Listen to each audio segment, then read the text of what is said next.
Hello everyone. जय हिंद। आज है 4 मई और आज के इस वीडियो में हम 4 मई से बनने वाले सभी इंपॉर्टेंट क्वेश्चंस को कवर करने वाले हैं। देखिए, कल जो 3 मई का वीडियो था ना, इसमें कोई वॉइस प्रॉब्लम हो रही थी। वीडियो अपलोड हो चुका था, इसलिए इसे करेक्ट नहीं किया जा सका। शायद हेड मूव करने पर ना आवाज ऊपर नीचे होती है, तो आज मैं इस चीज का ध्यान रखूंगी। तो चलिए हम रिविजन कर लेते हैं कल के पढ़े हुए क्वेश्चंस का। हमारे जो ना विदेश सचिव बने हैं, ये बने हैं विनय मोहन क्वात्रा। विदेश मंत्री तो आप जानते ही हैं कौन है, एस जय शंकर है। माइग्रेशन ट्रैकिंग सिस्टम एप्लीकेशन विकसित करने वाला पहला राज्य महाराष्ट्र बना है। और अभी हाल ही में इसी गुजरात और महाराष्ट्र में 1 मई को अपना स्थापना दिवस मनाया गया है। विटली गोल्ड पुरस्कार 2022 जीता है चारु दत्ता मिश्रा ने। थल सेना के उपाध्यक्ष BS राजू हैं, जबकि अध्यक्ष कौन हो जाएंगे, Manoj Pande. Laureus sports woman of the year का अवार्ड किसने जीता है, तो ये जीता है जमैका की एलिन थॉम्सन हेरा ने। जबकि मेल कैटेगरी में ये जीता है मैक्स वर्स्टप्पन ने। वैक्यूम आधारित सीवर सिस्टम लगाने वाला जो पहला शहर बना है, ये बना है उत्तर प्रदेश का आगरा। और प्रधानमंत्री जन आरोग्य योजना के तहत 100% परिवारों को शामिल करने वाला पहला जिला सांबा, जो कि जम्मू कश्मीर में है। और 2 मई को विश्व टूना दिवस मनाया गया है। इसे एक साथ शुरू कर लेते हैं। अच्छा, 3 क्वेश्चन और रह गए हैं। चेन्नई सुपर किंग्स की मतलब कैप्टेंसी रविंद्र जडेजा ने छोड़ी है। MS धोनी फिर से कैप्टेंसी संभालेंगे। मजदूर दिवस 1 मई को। अच्छा, ये तो परसों का हो गया ना, ये हमने कल 9 पढ़े थे, तो परसों के क्वेश्चंस हो गए। चलो शुरू कर लेते हैं आज का हमारा पहला और इंपॉर्टेंट क्वेश्चन। किस देश के लैंडस्केप गार्डन सीटीओ बर्ल मार्क्स को यूनेस्को का विश्व धरोहर स्थल का दर्जा प्राप्त हुआ है। मतलब कि यूनेस्को के द्वारा हेरिटेज का दर्जा किस गार्डन को दिया गया है, जिसका नाम है लैंडस्केप गार्डन। ये है कहाँ स्थित, ये पूछा जा रहा है। तो ये ब्राजील में स्थित है। ठीक है, इसे ही यूनेस्को के द्वारा विश्व धरोहरों की लिस्ट में शामिल किया गया है। लोकेशन कहाँ है, ब्राजील है। ब्राजील के बारे में हम डिस्कशन करेंगे। मैप भी मैंने ऐड किया ताकि एडिशनल चीजें आप लोगों को बता सकूं। पहले हम जान लेते हैं यूनेस्को के बारे में।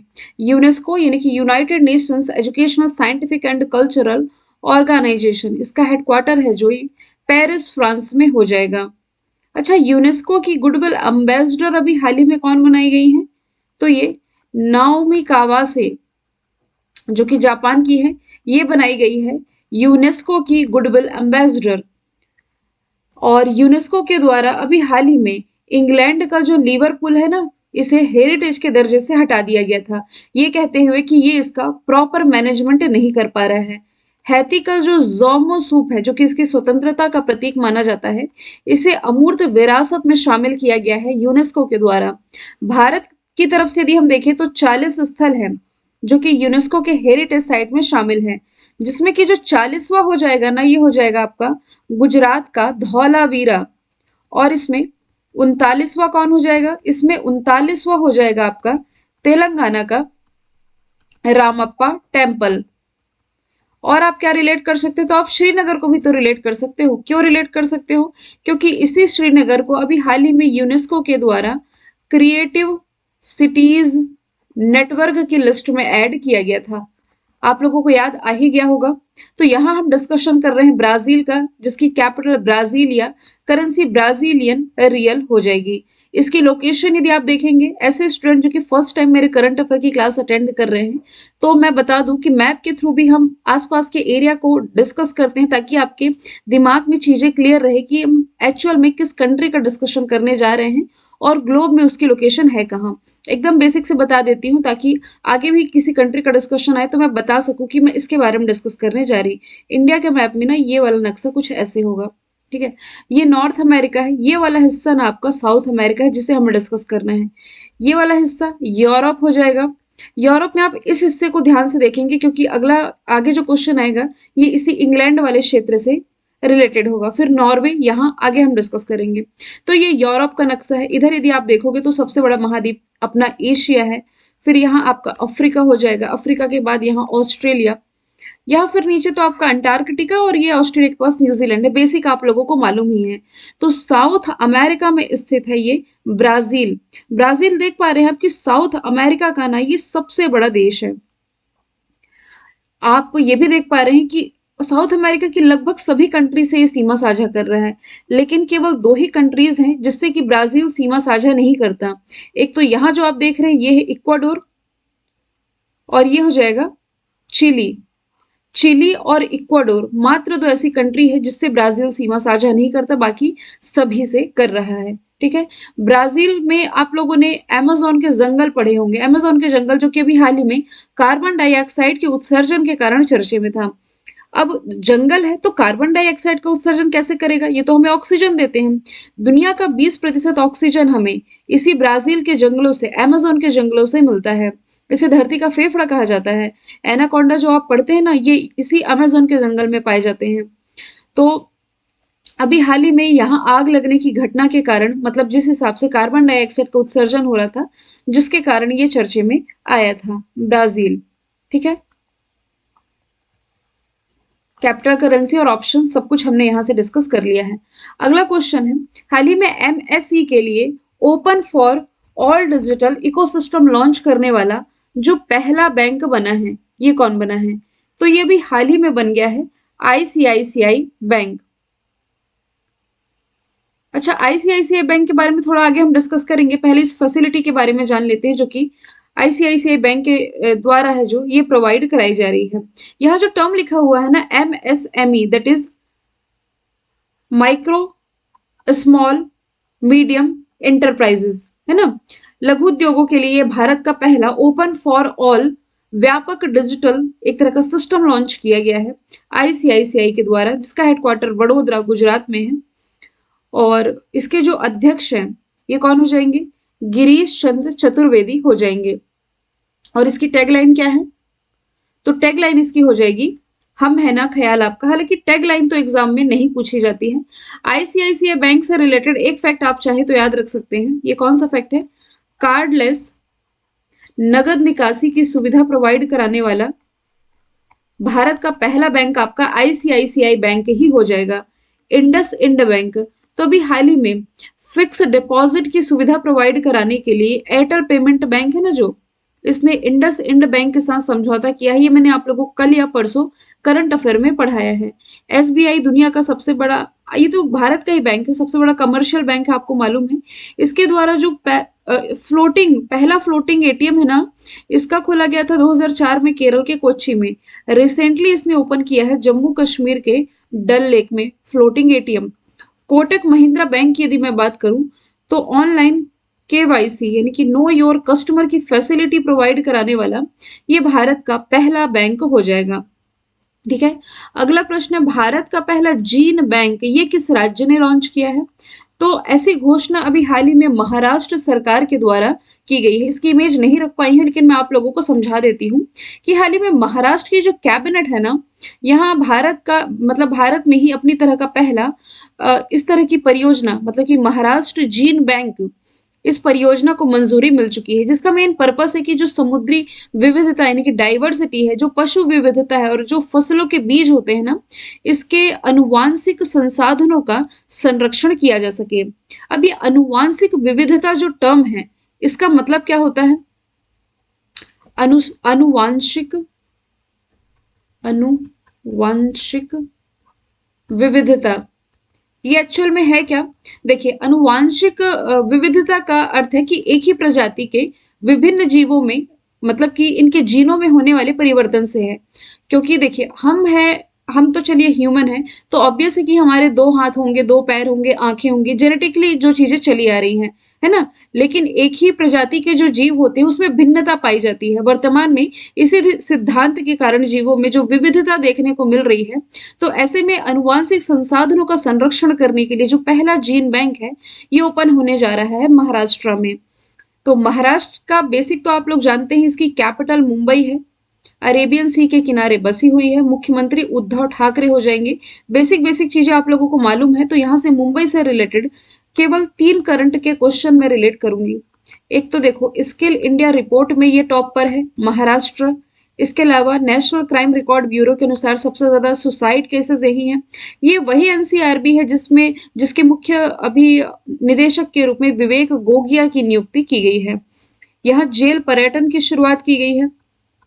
अच्छा, एक एक्स्ट्रा बता देती हूँ जो कि चर्चे में था।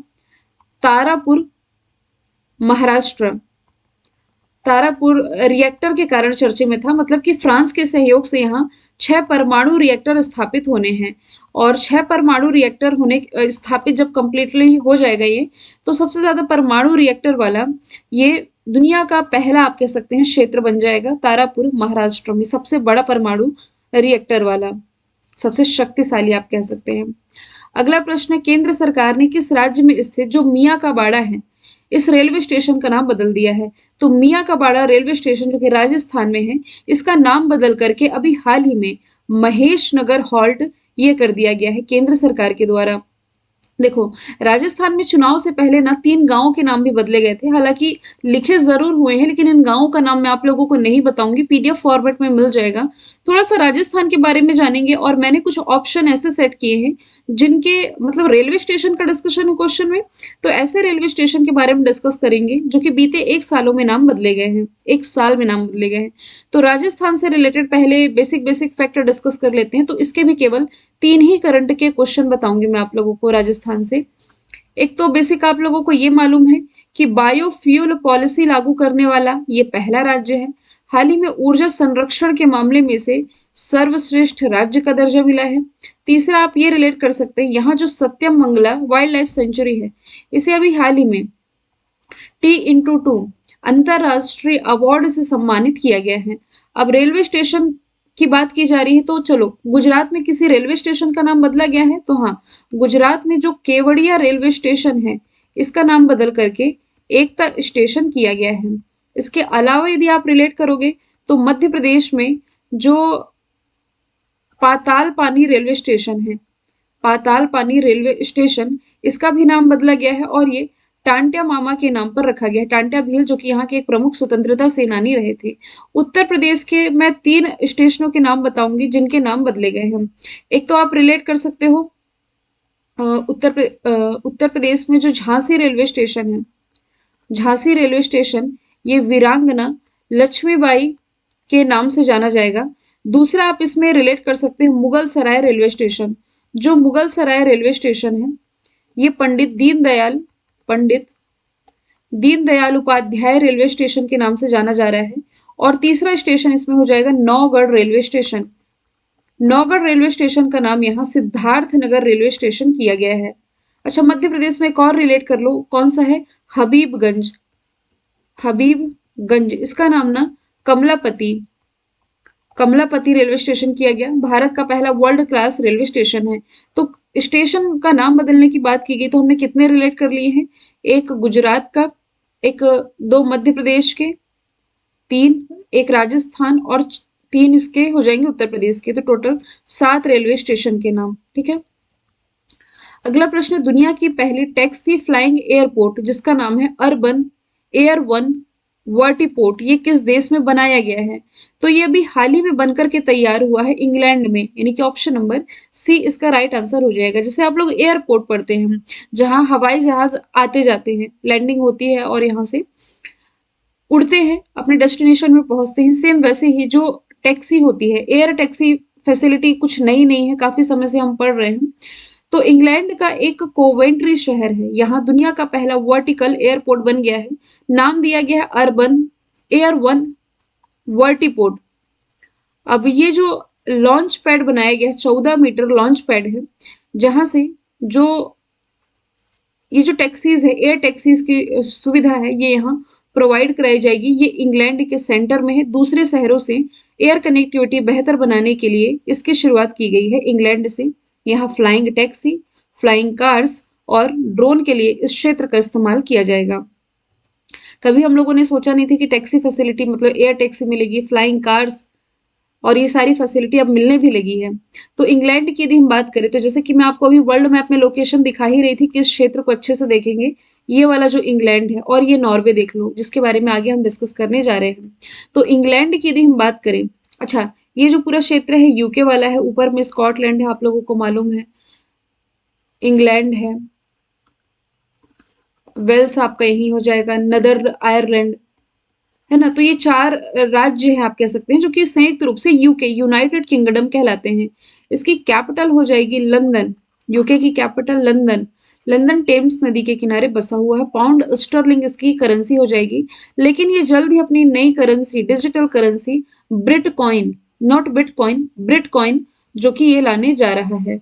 और इसके अलावा आप क्या रिलेट कर सकते हो, तो क्वेश्चन नंबर 1 में मैंने बताया है कि इंग्लैंड का जो लिवरपूल है इसे यूनेस्को के हेरिटेज लिस्ट से बाहर किया गया है। हाल ही में यहाँ राइट टू रिपेयर कानून चर्चे में रहा था। जो रूट ने कैप्टनसी छोड़ी ये भी यहीं से बिलोंग करते हैं, और मोइन अली ने संन्यास लिया है ना, ये भी यहीं से बिलोंग करते हैं। अब पहले की बात की जा रही है तो देखो, वेनेजुएला ना, जो ब्राजील के पास है वेनेजुएला, ये 10 लाख की करेंसी जारी करने वाला दुनिया का पहला देश है। अर्जेंटीना जेनेटिकली मॉडिफाइड गेहूं को मान्यता देने वाला पहला देश है। और जो यूएई है, दुनिया की पहली पेपरलेस सरकार बन गई है। लोकेशन मैं दिखा ही देती हूँ, वेनेजुएला, अर्जेंटीना, यूएई, तीन की। देखो, वेनेजुएला की लोकेशन ये है, वेनेजुएला, ये है अर्जेंटीना, और इधर है आपका यूएई। ठीक है, चलिए अगला क्वेश्चन हम देख लेते हैं। भारत में प्रति वर्ष किस तारीख को आयुष्मान भारत दिवस मनाया जाता है? तो अप्रैल मंथ का ये इंपॉर्टेंट डे मुझसे स्किप हो गया था, इसलिए मैंने ऐड किया है। 30 अप्रैल को आयुष्मान भारत दिवस मनाया जाता है। देखो, दुनिया की सबसे बड़ी स्वास्थ्य योजना है प्रधानमंत्री जन आरोग्य योजना, जिसकी शुरुआत प्राइम मिनिस्टर नरेंद्र मोदी ने की थी 2018 में। इसी योजना के क्रियान्वयन में जो राज्य टॉप पर है ये कर्नाटका है। और अभी 2 से 3 दिन पहले मैंने आप लोगों को बताया था कि जम्मू कश्मीर का जो सांबा है, ये 100% परिवारों को इस योजना के तहत शामिल करने वाला भारत का पहला जिला भी बना था। 25 अप्रैल को क्या मनाया जाता है, तो मलेरिया डे मनाया जाता है। 26 अप्रैल को इंटेलेक्चुअल प्रॉपर्टी डे मनाया जाता है, और 24 अप्रैल को पंचायती राज दिवस। 25 अप्रैल मलेरिया, 24 अप्रैल पंचायती राज दिवस, और 26 अप्रैल को बौद्धिक संपदा दिवस मनाया जाता है। अब ये क्वेश्चन मैंने थोड़ा अलग फॉर्म में रखा, क्योंकि 3 मई को आप जानते हैं प्रेस स्वतंत्रता दिवस मनाया जाता है। यहां से मैंने एक इंपॉर्टेंट इंडेक्स से रिलेट करने की कोशिश की है, क्योंकि इंडेक्स से रिलेटेड प्रश्न जो एग्जाम में पूछे जाते हैं। 142वें नंबर पर रहा है भारत प्रेस फ्रीडम इंडेक्स में। 180 कंट्रीज के बीच में ये जो सर्वे किया गया है, तो इसमें टॉप पर है नॉर्वे। यूके अभी हमने डिस्कस किया था, अब ये नॉर्वे की लोकेशन है, जिसकी कैपिटल ओस्लो है। करेंसी हो जाएगी नॉर्वेजियन क्रोन। दुनिया की पहली शिप टनल ना, ये यही विकसित की जा रही है। और इसके अलावा नॉर्वे है जो एक और इंडेक्स में टॉप पर है। इंडेक्स का नाम है डेमोक्रेसी इंडेक्स। नॉर्वे टॉप पर है। इंडिया की रैंकिंग 46 इसमें रही है। अभी हाल ही में रिसेंटली जो फिनलैंड है, ये हैप्पीनेस इंडेक्स में टॉप पर था। और हैप्पीनेस इंडेक्स यानी कि खुशहाली सूचकांक में भारत की रैंकिंग 136 है। पहले भारत 139वें स्थान पर था। और जो आइसलैंड है, ये पीस इंडेक्स में टॉप पर है। और पीस इंडेक्स में भारत की रैंकिंग ये हो जाएगी 135वीं। अंतिम स्थान पर इसमें सीरिया है। और पहले तो चलो भारत हंगर इंडेक्स में 94 में था, अब भारत की स्थिति में गिरावट है। अपनी पड़ोसी देश जैसे कि बांग्लादेश, पाकिस्तान, इनसे भी पीछे है। हंगर इंडेक्स में इंडिया की रैंकिंग 101 बताई गई है।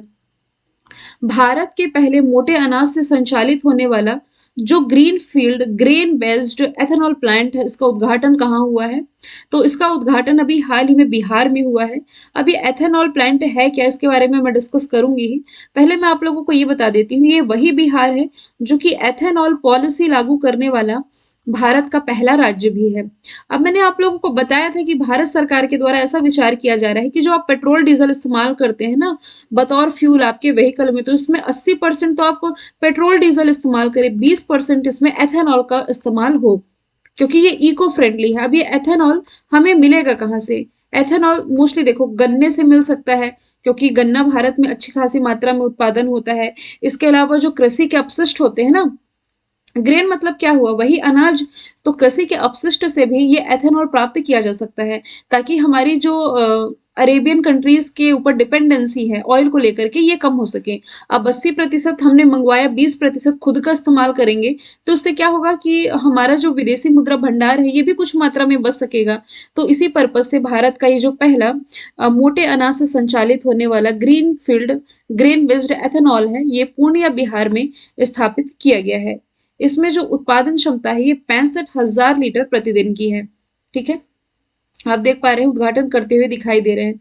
बिहार की यदि हम बात करें तो इसकी राजधानी हो जाएगी पटना। मुख्यमंत्री हो जाएंगे नीतीश कुमार। राज्यपाल इसके हो जाएंगे फागू सिंह चौहान।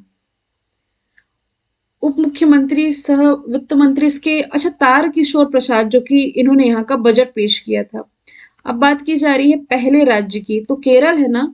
केरल में आप रिलेट कर सकते हो कोई सा पार्क, जेंडर पार्क रिलेट कर सकते हो। अच्छा, बीच में गुजरात से महाराष्ट्र का डिस्कशन आया था, तो ऑप्शन मैंने नहीं डिस्कस किया था क्या महाराष्ट्र में? हाँ, यहाँ ना ऑप्शन डिस्कस करना भूल गया था, पहले की बात की गई थी, तो क्वेश्चन नंबर 3 में पार्क रिलेट कर लो। भारत का पहला जियो पार्क मध्य प्रदेश में, भारत का पहला डॉग पार्क तेलंगाना की राजधानी हैदराबाद में, और भारत का पहला जेंडर पार्क आपका हो जाएगा केरल में, केरल के अलापुझा में। अब ये वाले क्वेश्चन में भी हम ऑप्शन डिस्कस करेंगे। तो केरल ये किस इंडेक्स में टॉप पर रहा है? नीति आयोग द्वारा जारी हेल्थ इंडेक्स में। गुजरात है जो ये गुड गवर्नेंस इंडेक्स, ये भी नीति आयोग के द्वारा रिलीज किया गया, इसमें टॉप पर था। और राजस्थान ऊर्जा संरक्षण के मामले में नंबर 1 राज्य ये बना हुआ है। अब ये वाला क्वेश्चन रिवीजन के लिए, गाय एम्बुलेंस की फैसिलिटी। तो उत्तर प्रदेश के बाद गाय एम्बुलेंस की सेवा भी हाल ही में असम सरकार के द्वारा शुरू की गई है। और जानवरों के लिए एम्बुलेंस की सुविधा शुरू करने वाला पहला राज्य आंध्र प्रदेश है, लेकिन आवारा जानवरों को भी एम्बुलेंस की सुविधा मिल सकेगी, ऐसी पहल ये भी हाल ही में तमिलनाडु के द्वारा शुरू की गई थी। असम की राजधानी दिशपुर मुख्यमंत्री हिमंता बिश्वा शर्मा राज्यपाल जगदीश मुखी हो जाएंगे। यहाँ का एक प्रसिद्ध फेस्टिवल है बिहू फेस्टिवल, यहाँ मनाया जाता है। फसलों का त्योहार है रिहैब प्रोजेक्ट, रिहैब यानी कि reducing elephant human attack using बीज, इसकी शुरुआत यहीं से की गई थी। काजीरंगा राष्ट्रीय उद्यान जो कि एक सिंग वाले गेंडे के लिए फेमस है, ये इसी असम में स्थित हो जाएगा। ये वाला क्वेश्चन भी रिवीजन के लिए ही है। विश्व व्यापार संगठन का जो 12वां मंत्री स्तरीय सम्मेलन है, ये इसी की जो हेडक्वार्टर है जेनेवा स्विट्जरलैंड में जून के महीने में आयोजित किया जाएगा।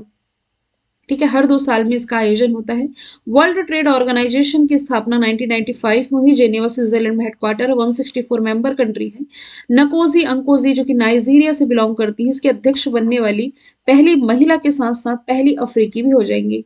स्कॉटलैंड के ग्लासगो में COP26 का आयोजन किया गया। पेरिस फ्रांस में, पेरिस जो कि फ्रांस की कैपिटल है, यहाँ भारत फ्रांस वार्ता का आयोजन किया गया। और अभी हाल ही में टोक्यो ओलंपिक में आयोजन जो है टोक्यो जापान में किया गया था।